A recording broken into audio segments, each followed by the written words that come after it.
Bonsoir. Le rêve de certains restaurateurs, c'est de recevoir une ou plusieurs étoiles.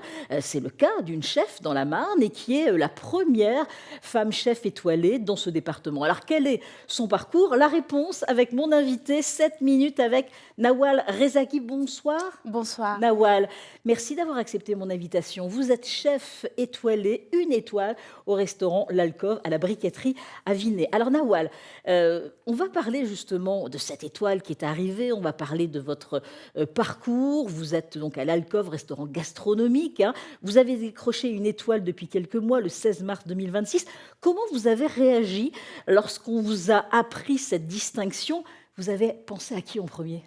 Alors, j'ai pensé à ma famille, Ouais, à mes parents, donc à mon équipe, ouais. parce qu'on ne peut pas avoir une étoile sans une équipe. Donc, j'ai pas pensé aussi aux personnes qui m'ont soutenue. Qui vous ont soutenu. Oui. Est-ce que vous vous en doutiez un petit peu avant ou alors pas du tout?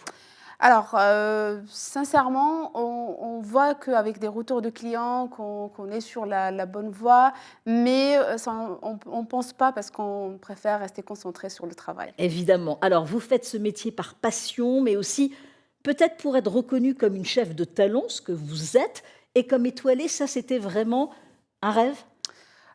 Oui, un rêve d'être étoilé, effectivement, et aussi donc je fais ce métier par pure passion. Donc en premier lieu, c'est la passion. Parce que Après, vous avez bien sûr, commencé toute petite dans les cuisines avec la famille, oui, tout à fait. c'est ça? Après, sachant que je fais une reconversion professionnelle, alors à l'âge de 32 ans, je suis retournée à l'école pour étudier la cuisine et donc quand j'ai fait ce métier, c'est vraiment par pure passion. Alors, donc, pure passion, c'était toujours dans la tête, avec des influences, vos plats, certains plats, hein, pas tous, mais certains plats avec une influence marocaine. Oui, c'est C'est vrai? naturel, tout à fait. Ouais. C'est naturel parce que ce sont mes origines, donc ça vient, tout seul quand je fais des créations, voilà. Alors, les femmes en cuisine, avant, c'était toujours les femmes qui cuisinaient plus souvent. Depuis des années, heureusement, ça a changé. Les hommes cuisinent et cuisinent très, très bien, évidemment. Mais en revanche, dans les restaurants, on voit quand même beaucoup plus d'hommes chefs. Dans la majorité, il y a de très, très bonnes chefs étoilées, hein, et Mmh. plusieurs étoiles, 3 étoiles aussi, il y en a des femmes, mais beaucoup moins. Pourquoi? Parce que dans la cuisine professionnelle, on a beaucoup d'hommes, donc c'est un milieu macho, donc on a beaucoup vraiment et la femme, si vraiment veut faire le travail, doit faire doubler son travail. Mais je pense que le temps Le change temps et on change. exactement. Ouais. Et là, on est en train de voir de plus en plus de femmes. Alors, vous êtes la première femme, je le disais dans ma présentation, chef dans la Marne à obtenir une étoile au guide Michelin.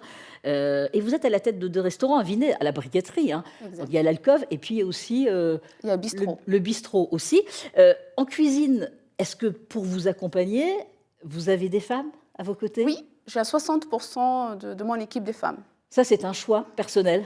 Non, c'est plutôt le talent, C'est donc le talent. exactement. Et Donc donc le pour talent. moi, Et c'est vous, pareil. voilà. Tout Et à quand fait. vous voyez des jeunes arriver, apprendre le métier, être à vos côtés, vous vous retrouvez dans certaines de ces femmes et vous vous dites, elle va aller loin. Oui, oui, Vous le sentez oui, tout de tout à suite? fait, oui.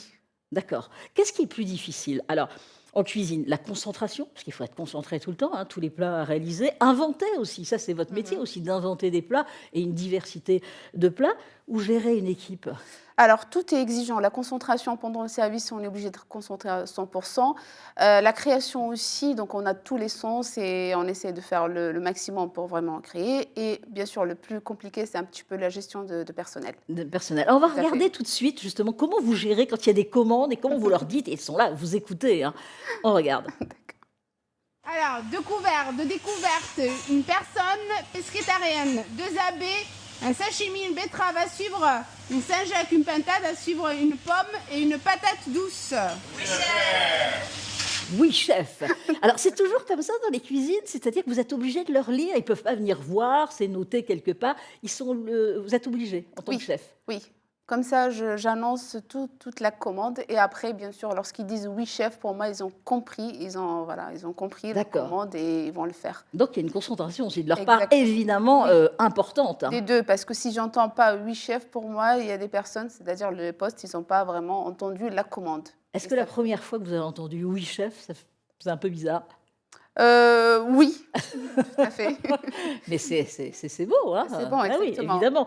Alors, on parlait un peu tout à l'heure, justement, rapidement pour la concentration et inventer des plats. La création d'un plat, c'est un moment magique aussi, quand vous créez, quand vous testez et quand vous faites goûter après à l'équipe ou aux responsables de l'établissement aussi. Alors, oui, alors le fait de créer un plat, c'est vraiment ça part de l'émotion, d'un souvenir et bien sûr, c'est un moment qui est très, très important dans notre métier et le partager avec l'équipe et bien sûr, on fait des essais, c'est le plus Oui. important et là, je fais goûter mon équipe parce qu'ils doivent aussi avoir, avec le temps, aiguiser leur palais aussi. Ah, ça, c'est un moment Oui. incroyable. Le but maintenant, il y a une étoile. Le but, c'est la seconde. Bon, pour le moment, on essaie un peu de, voilà, de travailler, de rester, concentré de tout ce qu'on fait et bien sûr, on progresse toujours, Ouais. voilà et pourquoi pas. Qu'est-ce qu'il faut de plus pour décrocher la seconde étoile? Alors, il faut plus de travail, plus de concentration, il faut vraiment pousser le détail jusqu'à vraiment l'expérience, générale, globale du client. Il y a le plat, le goût, la saveur, Tout à fait. évidemment, l'œil aussi quand on Oui, voit, l'assiette arriver et puis il y a le service aussi, oui, il y a tout, c'est ça? exact et pousser chaque détail, vraiment. Et pour la troisième étoile, c'est encore pire. Voilà, mais ça, ben oui, peut-être. Votre clientèle, dernière question, votre clientèle, est de notre territoire, de la Champagne-Ardenne ou elle arrive de partout, de l'international? Bah, j'ai de tout, donc Ouais. de la clientèle Champagne-Ardenne. J'ai d'autres, clientèles aussi qui arrivent de l'international, donc de tout, voilà. Et là, c'est la grosse période évidemment, Oui, la printemps-été, saison, c'est vraiment exactement. la grosse période et Oui. là, ça vous n'arrêtez pas, combien de plats pour un repas? C'est énorme? Oui, ça dépend aussi, donc les Un menus service? qu'on propose effectivement, donc Ouais. il y a beaucoup de plats. Bon, en tous les cas, merci, hein, d'avoir accepté mon invitation. Merci Nawel Rezagui. Je rappelle que vous êtes chef étoilé, une étoile à l'Alcôve à Vinay. Félicitations. Merci beaucoup. Merci à vous.